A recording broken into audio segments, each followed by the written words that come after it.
أعوذ بالله من الشيطان الرجيم بسم الله الرحمن الرحيم سبحانك لا علم لنا إلا ما علمتنا إنك أنت العليم الحكيم رب اشرح لي صدري ويسر لي أمري واحلل عقدة من لساني يفقهوا قولي ربي زدني علما اللهم ربي زدني علما آمين. بسم الله الرحمن الرحيم ما كان محمد أبا أحد من رجالكم ولكن رسول الله وخاتم النبيين وكان الله بكل شيء عليما. సోదరీమణులారా, సకల ప్రశంసలు సకల స్తోత్రాలు కేవలం అల్లాహ్కి చెందుతాయి. సోదరులారా, నాకు ముందుగా ఈ అవకాశ భాగ్యాన్ని కల్పించిన అల్లాహ్ సుబ్హానహు తఆలాకి కోటాను కోట్లు కృతజ్ఞత తెలుపుకుంటూ నేటి నా అంశం చిట్ట చివరి దైవ ప్రవక్త ఎవరు? బిస్మిల్లాహిర్ రహమానిర్ రహీం. మా కాన ముహమ్మదిన్ అబా అహదిం మిర్ రిజాలికుం వలాకిన్ రసూలుల్లాహి వఖాతమన్ నబియ్యీన్ వకానల్లాహు బికుల్లి షైఇన్ అలీమా. సోదరులారా, ఆయన అల్లాహ్ యొక్క సందేశహరుడు, దైవ ప్రవక్తల పరంపరను పరిసమాప్తం చేసే చిట్ట చివరి దైవ ప్రవక్త ముహమ్మద్ రసూలుల్లాహ్ సల్లల్లాహు అలైహి వసల్లం వారు. సోదరులారా, ఖురాన్ గ్రంథంలో అల్లా సెలవిస్తున్నాడు ఈ విధంగా 21వ సూర 107వ వాక్యంలో, వమా అర్సల్నాక ఇల్లా రహమతల్ లిల్ ఆలమీన్. ఓ ప్రవక్త సల్లల్లాహు అలైహి వసల్లం, మేము నిన్ను ప్రపంచ మానవులందరి కోసం కారుణ్యంగా పంపాము. అంటే స్వయంగా అల్లాహ్ సుబ్హానహు తఆలా ముహమ్మద్ రసూలుల్లాహ్ సల్లల్లాహు అలైహి వసల్లం వారి కోసం, సర్వ మానవులందరి కోసం వారిని కారుణ్యంగా పంపాము అని అంటున్నాడు. సోదరులారా, గత దివ్య గ్రంథాలలో మనిషి మోక్షానికి ఆ దైవం ఏ మార్గాన్ని ధర్మాన్ని బోధించాడో మనిషికి అదే ధర్మాన్ని అరబీ భాషలో ఏకేశ్వరోపాసన అని పరిచయం చేయడానికి వచ్చిన చిట్ట చివరి దైవ ప్రవక్త మహాప్రవక్త ముహమ్మద్ రసూలుల్లాహ్ సల్లల్లాహు అలైహి వసల్లం వారు. మొట్టమొదటి మానవుడు ఆదం అలైహిస్సలాం వారి నుండి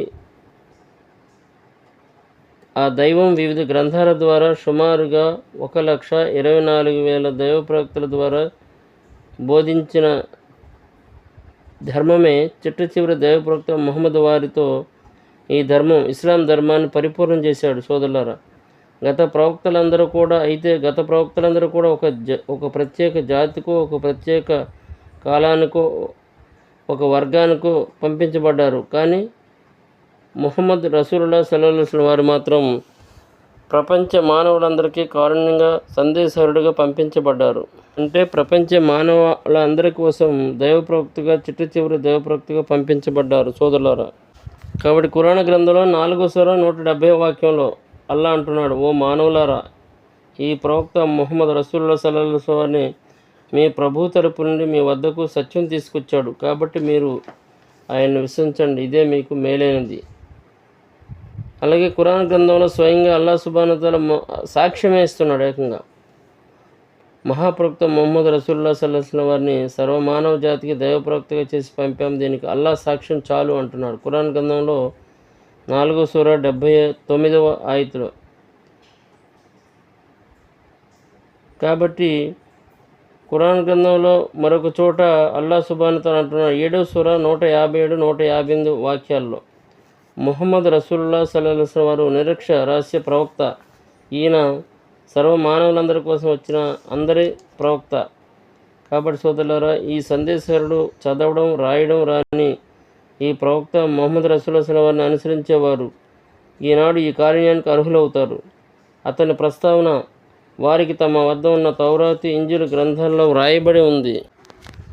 అతను వారికి మంచిని ఆజ్ఞాపిస్తాడు, చెడు నుండి నిరోధిస్తాడు, వారి కొరకు పరిశుద్ధమైన వస్తువులను ధర్మసమ్మతం చేస్తాడు, అపరిశుద్ధమైన వాటిని నిషిద్ధం చేస్తాడు, వారిపై మోపబడి ఉన్న బరువులను దించుతాడు, వారు బంధింపబడి ఉన్న శృంఖలాలను తెంచుతాడు.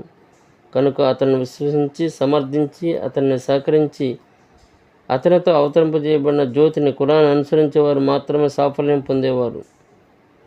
ముహమ్మద్ సల్లల్లాహు అలైహి వసల్లం, ఓ ముహమ్మద్, ఇలా ప్రకటించు, మానవులారా, నేను మీ అందరి వైపునకు వచ్చిన అల్లాహ్ యొక్క ప్రవక్తని, సందేశహరుణ్ణి. ఆయన భూమి ఆకాశాల సామ్రాజ్యానికి ప్రభు అల్లాహ్. ఆయన తప్ప మరొక నిజ ఆరాధ్య దేవుడు ఎవరూ లేరు. ఆయనే జీవితాన్ని ప్రసాదిస్తాడు, ఆయనే మృత్యువునిస్తాడు. కనుక విశ్వసించండి అల్లాను, ఆయన పంపిన నిరక్షరాస్యుడైన చిట్ట చివరి దైవ ప్రవక్తను. అతను అల్లాను, ఆయన సూక్తులను విశ్వసిస్తాడు. అతనిని అనుసరించండి, మీరు సరైన మార్గం పొందుతారేమో.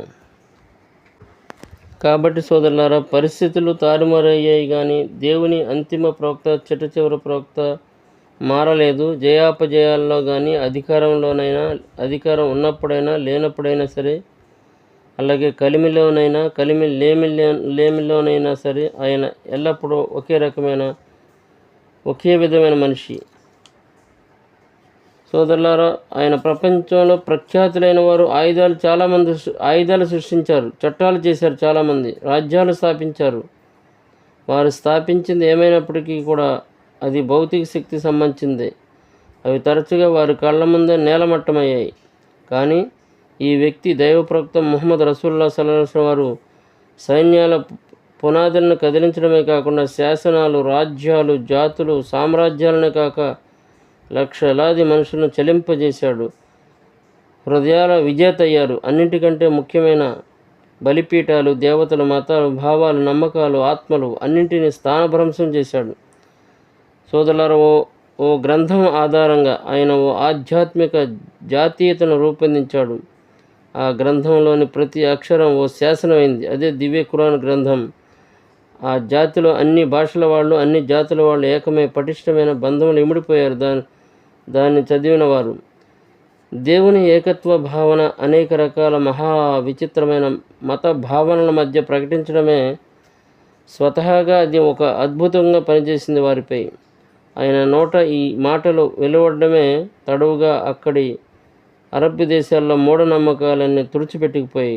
కాబట్టి సోదరులారా, చిట్ట చివర దైవప్రవక్త, మహాప్రవక్త ముహమ్మద్ రసూలుల్లాహ్ సల్లల్లాహు అలైహి వసల్లం వారిని, ఓ ప్రవక్త, ఇలా చెప్పు, నీవు ప్రజలకు ఇలా చెప్పు, మీకు నిజంగానే అల్లా పట్ల ప్రేమ ఉంటే నన్ను అనుసరించండి. అప్పుడు అల్లా మిమ్మల్ని ప్రేమిస్తాడు, మీ పాపాలను మన్నిస్తాడు, ఆయన అమితంగా క్షమించేవాడు అని ఖురాన్ గ్రంథంలో 3వ సూరా 31వ వాక్యం నుంచి 32 వాక్యాల్లో స్వయంగా అల్లా అంటున్నాడు. కాబట్టి సోదరులారా, ఆ చిట్ట చివరి దైవ ప్రవక్తను అనుసరించండి. అప్పుడు అల్లా మన అందరిని ప్రేమిస్తాడు, మన పాపాలను మన్నిస్తాడు, ఆయన అమితంగా క్షమించేవాడు, కరుణించేవాడు. వాఖిర్ దావనా అల్హమ్దులిల్లాహి రబ్బిల్ ఆలమీన్.